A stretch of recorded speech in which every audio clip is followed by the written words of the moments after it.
ROC Battle Report coming right up. Mr. Clicksflix is brought to you by Lucky Dice Cafe out of Huntsville, Alabama, home of the ROC. No matter if you're in the United States or around the world, Lucky Dice Cafe has a winning role for all your gaming needs. You can visit them at LuckyDiceCafe.com or on their Facebook page using the link found in the description of this video. Alright guys, so today we are talking about a battle report for my ROC State Championship. The one I was able to attend was for West Virginia at Four Horsemen Gaming in Morgantown, West Virginia. So really good group of guys there, always enjoy playing. I went in there planning on seeing at least a couple Blackbirds, probably a Unimind, and one or two unique builds. They're always pretty good there about something unique. So what we're going to do is flip this around. I'm going to show you the team that I ran, and then talk about the teams that my opponents ran, and then some closing thoughts about how my team did and stuff like that. So let's get this flipped over and look at the team. Alright guys, so here we are at hcrealms.com using their unit section so that I can show you my team. My team consisted of a plus 13 theme team. It was Avengers themed, and it was good. I was reasonably happy with how it went. I ended up getting super lucky and was able to get my hands on two Avengers Defenders War Chase Hawkeyes. So those were on the team. A Captain America Old Man Cap, two Eric Mastersons, and 8 Giant Girls. I had 4 of the Fast Forces and 4 of the main sets, and a Stormbreaker. So let's go ahead. We'll take a look at each figure and why they were on the team. So this came out to an even 300 points. So here we are with Hawkeye. He's 65 points. He has Avengers Martial Artist and Shield keyword. Has an 8 range single target special on his movement, 11 attack with precision strike, 16 defense with energy shield deflection, and 2 damage. Now the damage slot in that defensive value doesn't look great, but when you see some other things, you'll see where I was going with this. He has improved targeting, ignores hindering terrain, and ignores characters. And the special on his movement is called Rapid Fire Trick Shooting. Hawkeye can use Running Shot. Each time Hawkeye hits an opposing character with a ranged attack, after action resolves, he can use Running Shot again as a free action, but only to target a character that wasn't attacked this turn. So, similar to Hellion from X-Men Xavier School, you're able to activate this multiple times per turn because it's, it resolves. So in theory, if somebody had, 25 figures on a team, you can hit 25 figures. Now that 2 damage isn't too much to write home about. We'll talk about later how we took care of that. But I had 2 of these on the team because my hopes were with the Blackbird and how many figures there are on a Blackbird team. I was like, man, that's a lot of attacks with somebody like a Unimind. At first, I was going to go with that Unimind team that I talked about with Unimind and Infinity. And I just wasn't able to get my hands on Mjolnir, and without Mjolnir, I was like, this isn't enough attacks for me. And then I thought about going with my Doc Ock team. I was like, plenty of attacks there, but I couldn't come up with something that gave me enough movement to get there. I could, I guess, a little bit with the Sinister Syndicate movement guy that's super with the overdrive. But I wasn't sure if I'd be, getting really hosed with a map with that. So I ended up going with this, and it's really good. He devastates the Wolverines, can take it, because most of the X-Men figures only have 2 or 3 click, like 3 or 4 clicks on them anyway. So this guy was just a shoe-in, and then when I got the second one, I was like, gotta run 2 of these guys, because you figure in 1 turn I could, in theory, KO almost all the X-Men figures. So the next figure on this team is Captain America number 54 from Avengers Defenders War, aka Old Man Cap. He's 50 points, has the Avengers team ability, Avengers Shield, and Soldier keywords. Doesn't have a range, which actually kind of hurt me in a few games, but he has a 6 movement with stealth, 10 attack with what is that, smoke cloud maybe, 6 17 defense with combat reflexes, 2 damage with a special. He has a trait called Avengers Unifier. Once per turn, when a friendly character is healed, after action resolves, you may roll a d6. On a result of a 4-3-6, remove an action token from that character. We'll talk about why that was important for this team later, but that was pivotal as to why I selected this Captain America for this team. And then the special on his damage is not Field Leader, but you better listen. Captain America can use Outwit and Perplex. He can use Leadership as if he was 200 points. So you get Leadership, you get Outwit, you get a Perplex. 3 of the better support powers in the game. Definitely 2 out of the top 3, and Leadership is pretty important right now in competitive. So I was like, okay, this guy's got a lot going on, plus that trait where we'll talk about why that was important here in a minute. I was like, this guy needs to be on the team. You know, potential to pull tokens off of the Hawkeyes if you're close enough with them. Able to outwit some defenses if you really needed it. This guy was just, he was a baller for me most of the day. So I was excited to have him.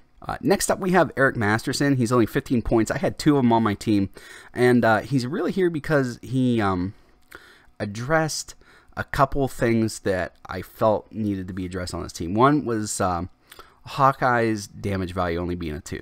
Well, if I have 2 of these guys and I'm able to get them in a position, all of a sudden Hawkeye has 4 damage, and I was able to use that with devastating effect. I had 2 different Hawkeyes, both dealing 4 damage to multiple characters. It was really a good thing. But then he also has this trait, which is twice favored by Odin, and you can either choose to bring in the Mighty Thor, number 18 Thor, which is Eric Masterson Thor, or Chase Thunderstrike. So the idea is that you bring in one of those 2. I had 1 of each, since I had 1 of each of, I had 2 Eric Mastersons. And the idea was, you know, if I bring in Thunderstrike, that's a decent backup attacker. Same thing with Thor. If I'm late in the game and for some reason, you know, I'm down to the Eric Mastersons, if they get KO'd, I still have a hope and a prayer. If an Eric Masterson goes down early, I can get Thunderstrike. And if Thunderstrike goes down, then his Thunderstrike object's there. I can give that to a Hawkeye, and all of a sudden he's dealing knockback with his attacks. And every time he knocks somebody back, he heals a click. And because he heals a click, then you know, Captain America can possibly pull a token off of him since he healed after action resolves. So that was cool there. He does have that Inspiring Courage for Mortals. Perplex as a power action. May target a friendly character of 75 points or more within 3 squares. That's cool and all. Sadly, nobody 75 points or more on this team.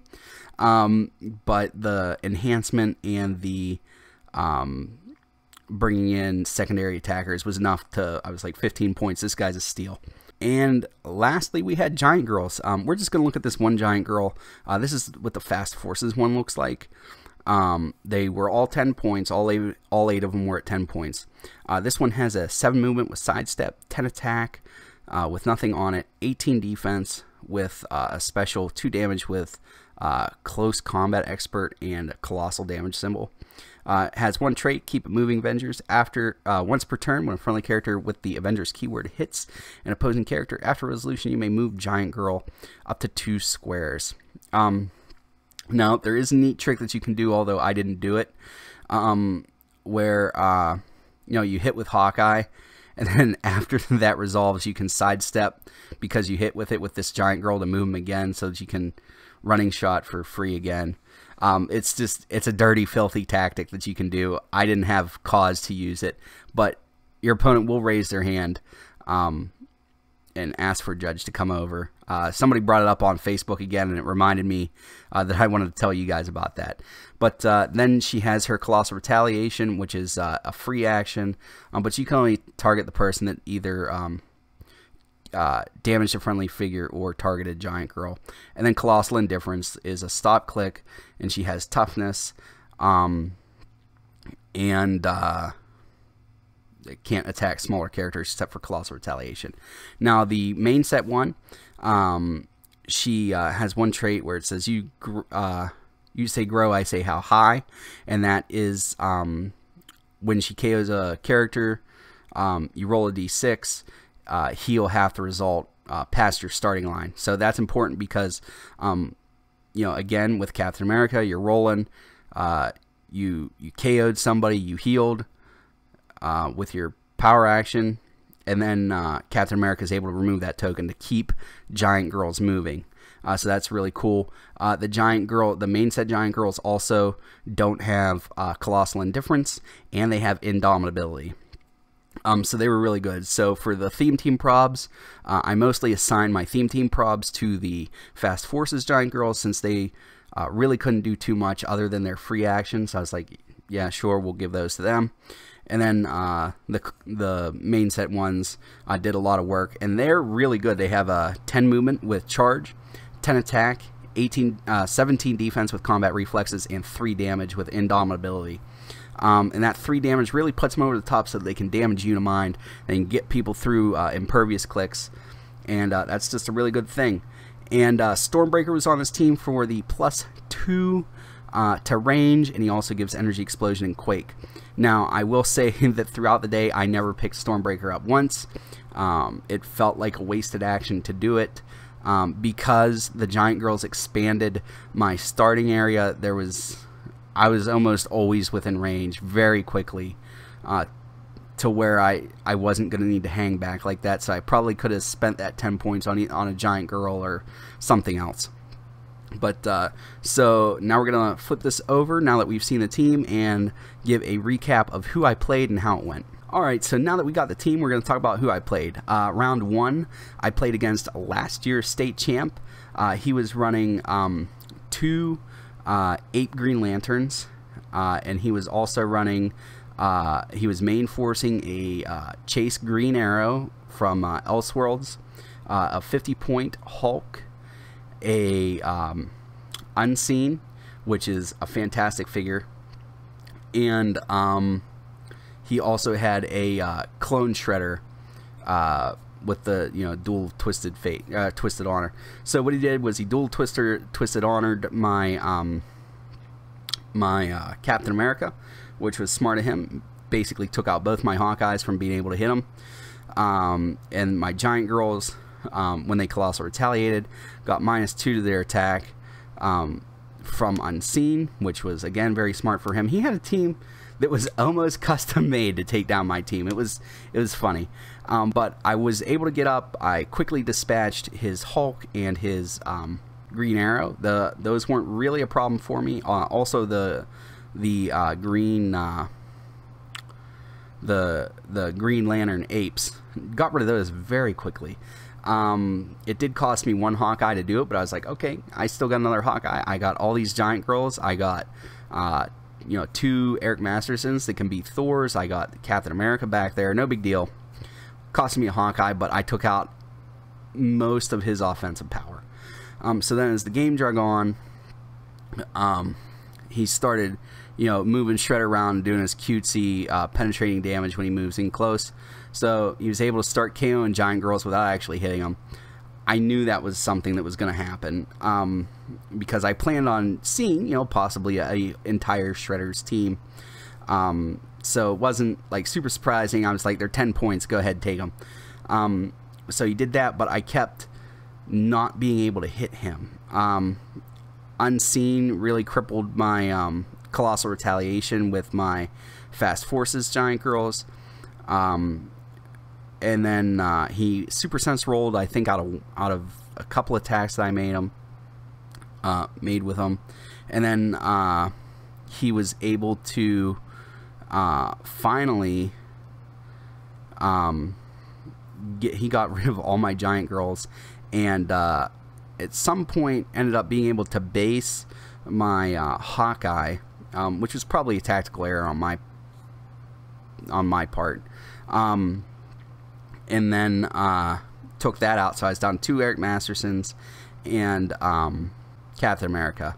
And then time was called, and he was just down. All he had left was his Unseen and his Shredder, and I had multiple opportunities to try to hit him. It was really tough. He was getting -2 -2 to their, you know, -4 to their attacks if I Colossal Retaliated and went after the Shredder clone. Which, you know, you can only do -3, but still, you know, I was swinging 7 on a 18 on the Shredder, or you know, 8 on an 18 on the Unseen, and it was a slugfest. I couldn't really hit those last 2 figures. The things that I could take out, I did, and I did so very quickly. Team operated as expected, but I ended up losing. Time got called, and he won on points. So that is how that went. Then in round 2, I ended up playing the eventual winner of the event, and he was running a PJ Boleyn Dirty Bird team, which is what I will now call Blackbird Jet teams, the Dirty Bird. And he had the boxing ring out, and for some reason I just went totally off the reservation, and I was like, well, if he goes in the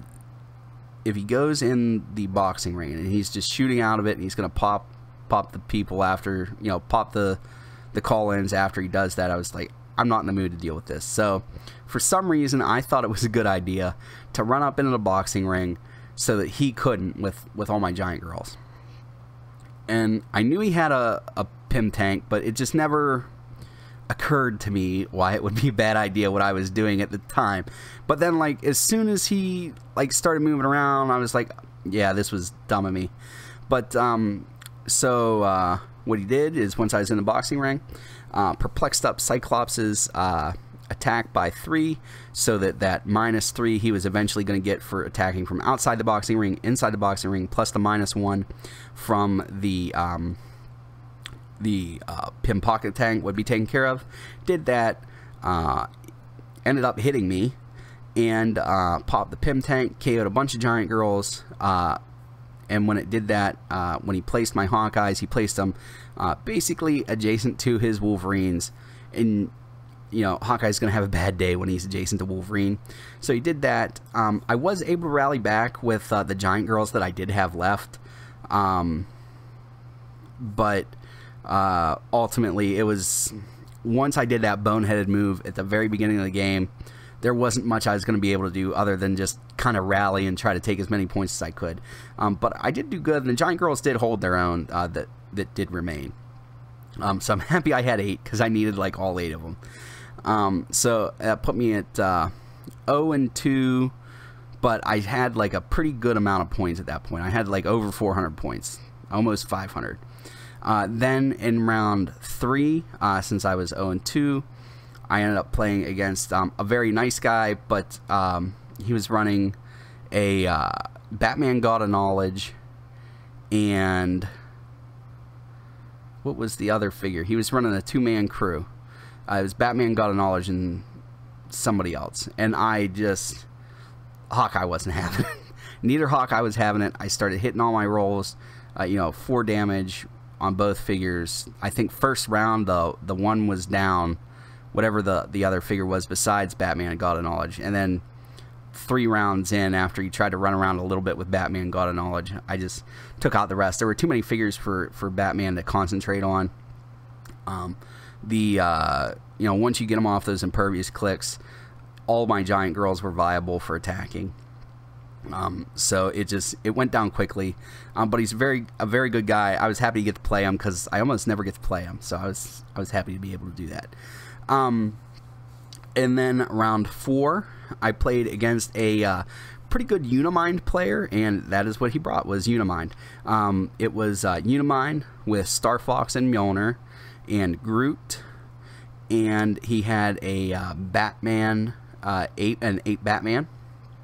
And again, my starting area being expanded actually really helped me. I was able to get on the Mjolnir object so that he couldn't really get to it. With a giant girl, he missed 3 critical rolls that he needed with Star Fox. I don't think he would have still won, but it would have made it a lot closer than it was. He missed like a 12 on a 17 with Star Fox or something silly like that. That he didn't need very much, but he ended up missing. And then for some reason he like wasn't using Star Fox's Perplex either. It was weird. I don't know if he was burnt out from the day or not, because we only had we had 8 people. So after the 4 rounds of Swiss, Cut was going to be the top 2. So we both pretty much knew we weren't going to make it. But, you know, still want to play the best game that I can. So played against him, did that, and then I was already basically in position from being, you know, having an expanded starting area, so that the follow-up turn, I was going to be able to be offensively effective. He did hit somebody with Unimind. It was a giant girl, but he made the mistake of perplexing up his attack values. So what I did the next turn was I moved up my Captain America so I could outwit his defense, and then that was basically all she wrote for that. It was Hawkeye used his repeater running shot for 4 damage, which took him all the way down to his stop click, and then proceeded to hit everybody else on his team, and that got Star Fox down to his last click. And then at that point he had taken out one of my Hawkeyes, so then I just followed up with what was it, an attack from Giant Girl, one of the 3 damage Giant Girls, to take him out, and then one of the 2 damage free action Colossal Retaliate Giant Girls to take out his Star Fox, and that was it. The next round, since his Unimind popped, I just pushed Hawkeye. I was like, I have a 12 on a 17, you know, 12 on 2 17s, because he only had 2 blue flame tokens. He had the running shot Psychic Blast Girl and the hypersonic prob guy. So I was like, okay, I'm going to be able to take these guys out in 1 turn. I have a couple theme probs, like my chances. So I just did that to end the game, and that was it. He had an invisible jet that ended up not being really a factor, and that was it. I mean, he just had 3 pretty bad dice rolls that he needed, like really doable rolls, and couldn't do it. But my team did really well against that Unimind team, and the map that I played on all day was the Sporting Arena indoor map. You could only get it at Origins. I guess this year was when you could get it. But I just, because Hawkeye doesn't ignore blocking, he doesn't ignore elevation, but he does ignore characters. So the main idea of my team was to use the Giant Girls as mobile blocking terrain, basically set the Hawkeyes and the Eric Mastersons in the middle of all those Giant Girls, and just shoot out of there. Shoot out of there for 4 damage until everything went away. Now, that happened in the last 2 games, but not so much in the first 2 games. So what I learned was that I need Hawkeye's attack value to be significantly better than an 11 or possibly a 12. That's not going to cut it. You're swinging a 12 on a 20, and you need an 8. Even with a couple rerolls, that's not really something that you're going to expect to be able to hit a bunch. And I didn't, like, especially the first game against last year's champ. I just couldn't seal the deal. I had that game won, and I couldn't finish the last 2 figures to do it. And it was because of a lack of perplex. So I think next time I do this, and there's going to be another video on it, because I will run this team again. It was that good, with I think 2 modifications to it, which we'll get to in that video. But that's what I learned. This team's really good. It's really potent. It's really good right now. It eviscerates the Blackbird jet, as long as you don't run up in the stupid boxing ring like I did. Does pretty good against the Shredders, especially when you consider that you can take out the Overdrive token and then Overdrive when he does pop out before he's able to do anything, because they're 2 separate things.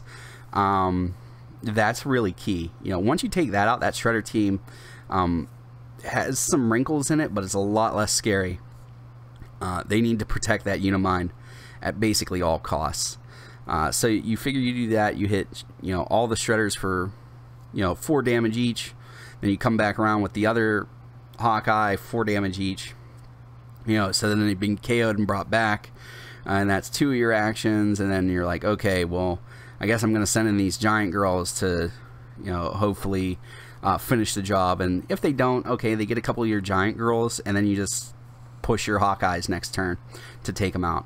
Unimind is a little bit more tricky, but if you're able to basically pin them down with the giant girls and protect your Hawkeyes, very doable, especially if they perplex anything up, and then you're just like, outwin your defense, bro. Sorry about that. You know, they can pick super senses. You know, if you want to bet the game on making a 6 with precision strike, that's up to you. It has happened. It did happen to me once at the ROC, but you know, they're not going to make those all day.